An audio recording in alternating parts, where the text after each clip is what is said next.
Okay, well then let's get the black dude. Come on down, T-Bone. We know this guy. We know this guy. I took a lot of notes. All right. Yeah, all So I want to go ahead and I want to go to your point, Alex.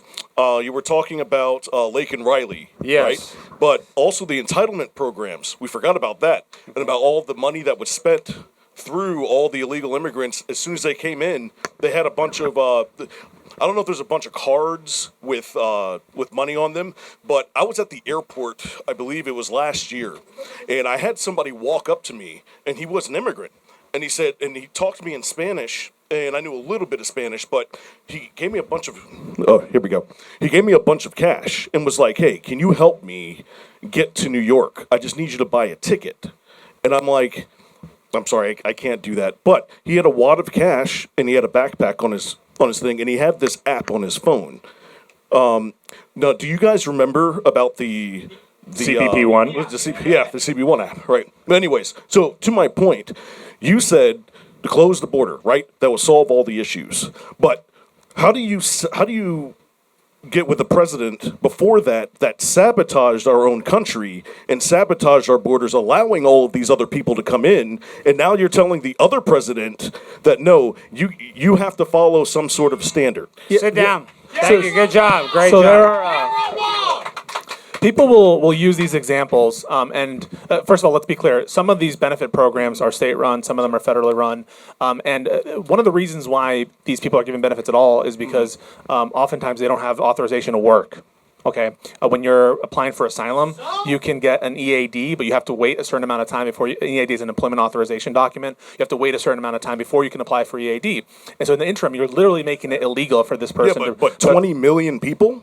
What do you mean? 20 million people are applying for this? So you're saying 20 million people crossed the border illegal and have entered into the country. So I think that number is inflated. It's not true. But I'm going to take it. Let's say 10. 10 million. 10, 15. So because it calculates border crossings that some of them are multiple times, and I just don't think it's a true estimate. But not everybody is a beneficiary of those programs. On net, once you give them EADs, these people are putting money into our entitlements. Literally, they're given tax numbers so that they can pay into things like Social Security and chill, dude. Medicare, and they're never going to get those benefits from those. So when you let them work, and now I'm not saying that I agree with illegal immigration. I don't agree with illegal immigration, but it's just a function of the fact that otherwise these people are going to be like, I don't know, dying on the street. Now, remember when we came onto your show in Scrapjaw, and he was talking about how he went over to Springfield, Ohio, right? And there was a bunch of issues, not necessarily what we thought was the problem, which was people were eating dogs and cats, whatever. But he was talking about how there were a bunch of immigrants that had money that were paying for cars that didn't have licenses, that didn't have insurance on these vehicles, and they were wrecking these vehicles. Now, the problem was those vehicles, he would take them back to his, not to a shop, but like the yard where they tow, right? But they couldn't take the vehicles. But why? Because of these issues. So what exactly are we supposed to do when we have a president beforehand that caused all of these issues, and now we have to I'm going to assume pay for that? Yeah. But it's also a function of we don't have the capacity to solve that. Like the manpower, the labor, and the resources to rectify all those problems. But we do have the capacity for like $1 trillion in tax cuts. Whoa, those are two different things. It's completely unrelated. So to be clear, like we say that we don't have the capacity, but these tariffs that you say you don't agree with, they've wiped out a ton of wealth in this country. People are against them, and the poll numbers, his economic approval ratings are going down. I feel like you're dodging the question entirely. I want to address. Let's assume that everything you're saying in terms of what the previous administration did was wrong, illegal, immoral, however you want to say it. Why is illegal immigration wrong? Can I ask you? Well, could you do the same thing into another country? Can we go to another country? No, you can't. Hey, but why is it wrong for someone to come into the country legally? Oh, well, you see, exactly, because, hold on, guys. Well, we see why, right?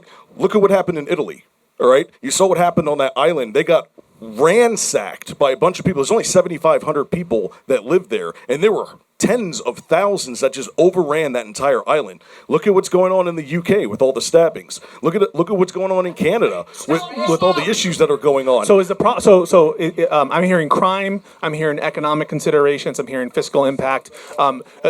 So Trump, for instance, has said he wants immigration. He wants more immigration. Yes. He just wants it to be legal, right? You've heard him say that. Legally. So, and in this country, we have really low unemployment. Record low unemployment even now. Still, the jobs report that we just got was better than expected.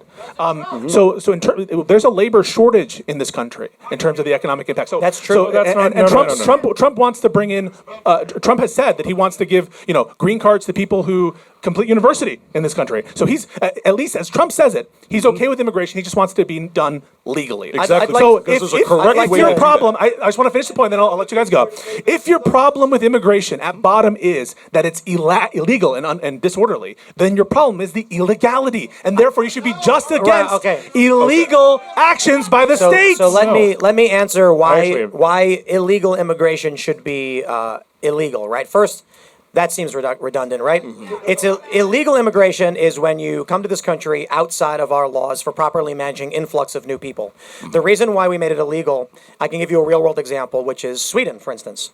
A lot of these countries are bringing a lot of immigrants in because of their low fertility rates. It's going to cause labor shortages and economic crises. In the 90s, Sweden brought in a bunch of, I believe it was Somali refugees. These refugees were not properly integrated, and this is not to say that they were forced to, it's that the country failed them. What ended up happening was the refugees that came in legally were told, best of luck, welcome to Sweden. So what did they do? They formed enclaves, incidentally, not intentionally. People want to live next to each other because it's familiar, it's easy, and if you're going to get a job and provide a service in your community, speaking the language makes it a lot easier. After 20 years, this resulted in a very serious cultural problem. The children of these refugees were considered Swedes, but in their home country, they were not considered Somali. They had no home to go to, but the Swedish native population would not give them jobs or opportunity. What happened? They created areas of the country that were, I guess, skeptical of the outside authority. This resulted in police getting attacked. It resulted in inter-gang conflict. There was a grenade thrown in 2017 onto a balcony that killed an 8-year-old British tourist. The culture that grew in these communities was entirely separate and isolated from the Swedish community because they were not properly brought in. And so, why do we make it? We want more legal immigration. We want to make sure that when people do come here legally, because we do have a labor shortage and a fertility crisis, they come in a timely and orderly manner where we can track where they're going, which communities can handle them and which cannot. But when, let's say, even 1 million people come across the border unchecked and we don't know where they're going, this can result in, I should call it intercommunal violence. So you run into conflicts like whether or not the story of cats being eaten is true. You get the local population in Springfield, Ohio, were livid complaining about this. Or you end up with, when I went to Sweden, one of the most fascinating things that I saw was local Swedish guy, who I think was in his 20s, told me he was terrified to go to these neighborhoods because he would be murdered. And I thought that was nuts. And I freely walked about these neighborhoods with no issue.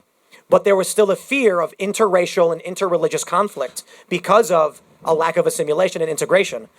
So for economic reasons, for cultural reasons, and to preserve the moral traditions of our country, our democratic values we do think are important, we say, guys, one at a time, right this way, please don't cheat. Yeah, but so the problem there is, so there's a reason we have these laws. These laws are in place for some of the policy reasons that you've outlined, and the problem is when you violate that, you're both violating the law, but you're infringing on America's sovereignty, right? America passed these laws through our methods, democratically, and it's an expression of American will that says these amount of people can come here and no further, right? You can apply for, a green card under these conditions, but not the other conditions. You can apply for. He's talking about assimilation, though. But aren't you arguing that we need to increase legal immigration, right? His argument was, here's all the problems with immigration. You're like, well, if you only have a problem with illegal immigration, then we should just make more of it legal. Well, what I'm presenting to him is that Donald Trump has said that there are a lot of benefits to legal immigration. That legal immigration would benefit the economy. Right. That we do want these people, right? Agreed. So I take it as a given that you agree with Trump on that, and that you agree with his policy like rationale on that. And so it seems to me like the biggest problem that people have here is they're cutting the line. They're doing something Well, they're not and they're supposed not to be paying doing. taxes. You have a two-tier justice system. Okay, we only have time for one more guy. So great job, T-Bone. Thanks for watching this clip from the Culture War Podcast. We're live every Friday, 10 a.m. to noon, so subscribe and come hang out.